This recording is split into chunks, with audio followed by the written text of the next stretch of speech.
माणसाचं वर्चस्व होतं, संपलं.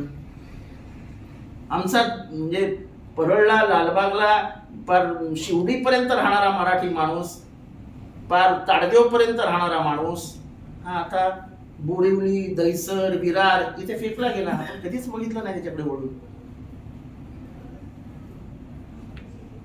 आता तिथे जिथे चाळी होत्या तिथे 40-40, 50-50 आपण बघितलं की आपली टोपी खाली पडेल अशी परिस्थिती. गरीब माणसाला स्थानच नाही तर केस काढून टकलं करून पण फिरायला कमी. फार महत्व देण्याचं काय कारण नाही. लोकांना सगळं कळतं, खास करून तरुण पोरांना तर सगळंच कळतं. शरद पवारांनी, अमित शहा तुमचे इतके कारखाने गुजरातला गेले तेव्हा तुम्हाला कधी वाटलं नाही की तरुणांच्या नोकऱ्या जात आहेत? मुंबईमधल्या सगळ्या कॉन्ट्रॅक्टच्या कंपन्या ज्यांना तुम्ही रस्त्याची कामं दिली, हॉस्पिटलची कामं दिली, त्यांचे कर्मचारी तपासून बघा, 31% मराठी